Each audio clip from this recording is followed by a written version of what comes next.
હાથમાં ધરની ધરનો ભાવ ધર્યો મુખ ગોવિંદ ગોવિંદ ગોપાલજી ધરની ધરનો ध्यान धर्यो। अब वो जाता है पहली दुकान में गया, ओ दुकान वाले ओ बापा ओ राधा दामोदर जय राधा दामोदर जय राधा दामोदर। आज सुबह सुबह आपके दर्शन कैसे हो गए? कि बापा मेरे ना पिता का श्राद्ध है और मेरी सामग्री तो आ गई सारी, लेकिन घी टूट रहा, उसमें घी नहीं है। तो मुझे अरे मेरा तो दानेदार घी है, अभी अभी ताजा घी आया है, आप लाओ मैं घी दे देता हूँ आपको। अब वो पूरा भर देते हैं घी को, अब घी को भर देते हैं, ये लो बापा घी और इतने पैसे। ये पैसे तो ना है बापू, मैं 15 दिन में आपको पैसे दे जाऊंगा।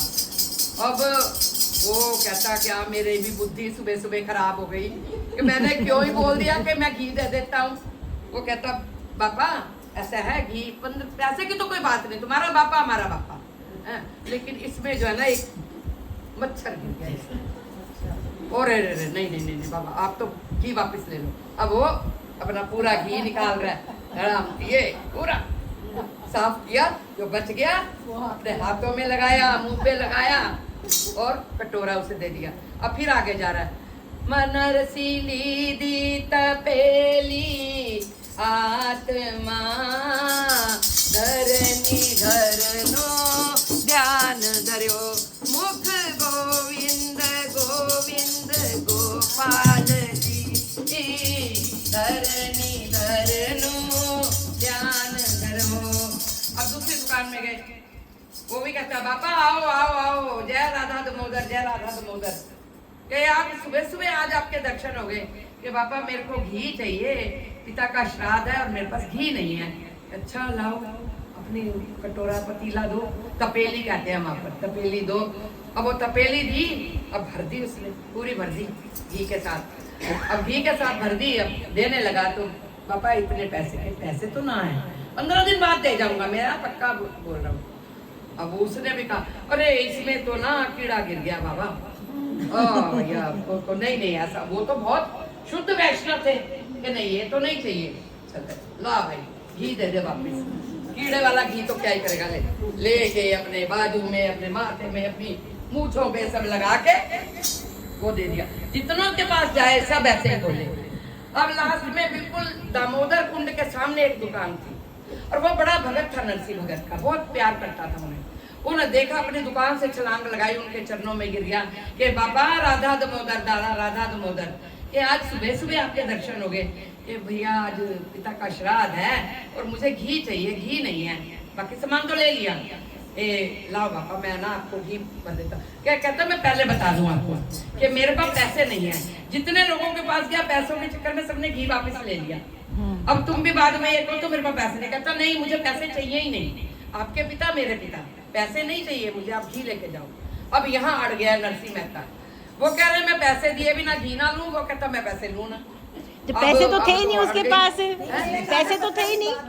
अच्छा 15 दिन बाद दूंगा। अच्छा अच्छा अच्छा अच्छा पैसे नहीं थे ना। वो कहता मेरे को पैसे दिए बिना मैं घी नहीं लूंगा, मैं 15 दिन बाद दूंगा। वो कहता मुझे पैसे नहीं चाहिए। अच्छा अच्छा अच्छा। अब दोनों में वो हो गया। अब वो कह रहा कैसे वो करूं। कहता अच्छा आप एक काम करो, आप जो है ना मेरे को भजन सुनाओ। लो भजन तो गया फिर तो नरसिंह मेहता, अब तो उसे होश नहीं, दे भजन अपनी कमर पे बांधी। आप पे गया था, आप पे गया था। ये कमर पे बांधी अपनी। अब ये अब वो लगा गाने, ढोलक बजा। राधे गोविंद बोलो राधे गोविंद, राधे गोविंद बोलो राधे गोविंद, राधे गोविंद बोलो राधे गोविंद, राधे गोविंद बोलो राधे गोविंद, राधे गोविंद राधे गोविंद, राधे गोविंद राधे गोविंद बोलो राधे गोविंद,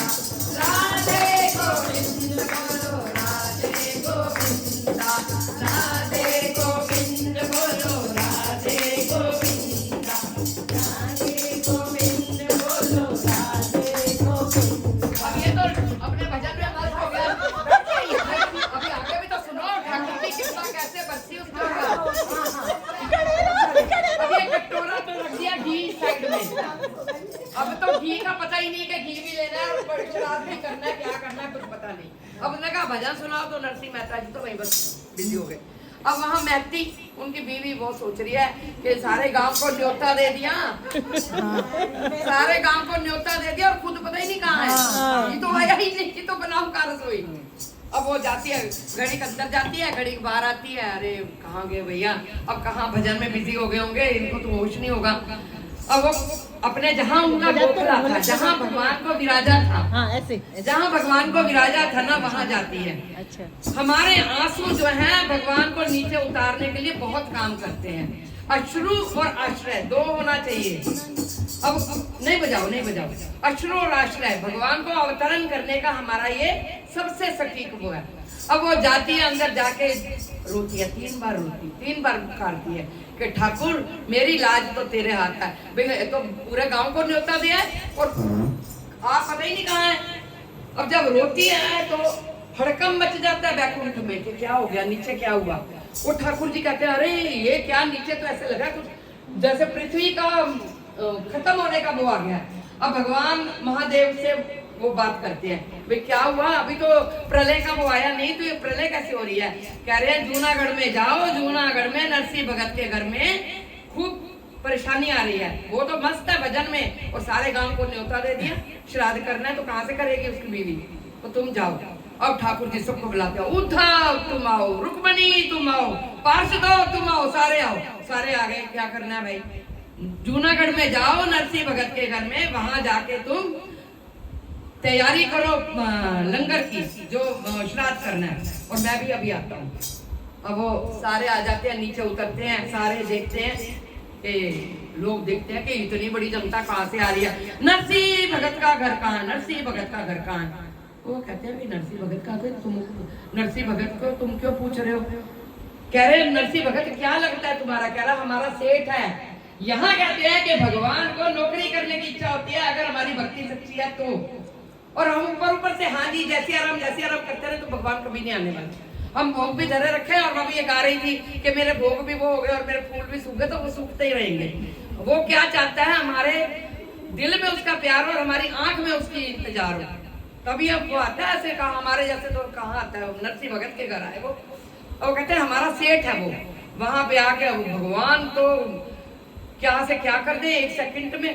अब वहां तो खूब महक आने लग गई, अपना गड्ढा खोदा, अपनी सब्जियां बन रही है और पूड़ियां तली जा रही हैं, और इतने में भगवान भी आ गए। अब ले और दिया उसको कटोरा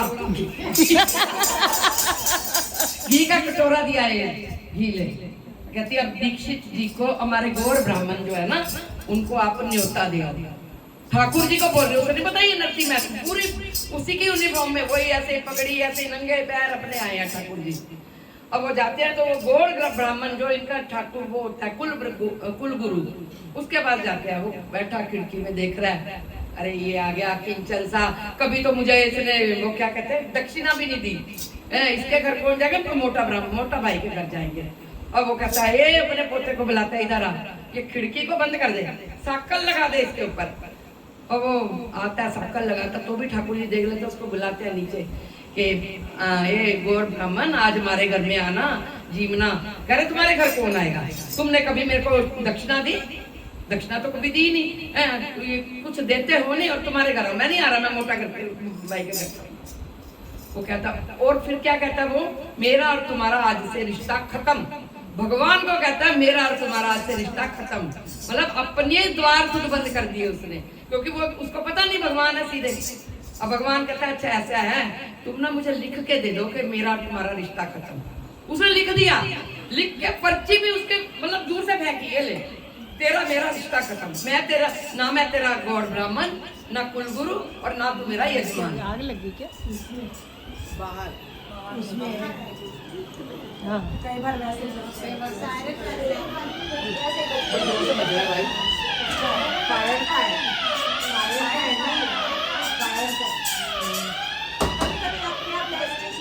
पता नहीं। हाँ चलो सुनाओ कोई नहीं।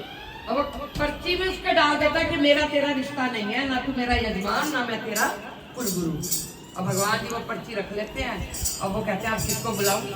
अब रास्ते में एक बड़ा मतलब 18-20 साल का लड़का, बड़ा भोला, जिसको कुछ नहीं आता सिवाय ओम नमः शिवाय का, कह रहे हैं कि मैं भी नागर ब्राह्मण हूँ, ऐसे ठाकुर के पैर पड़ता है।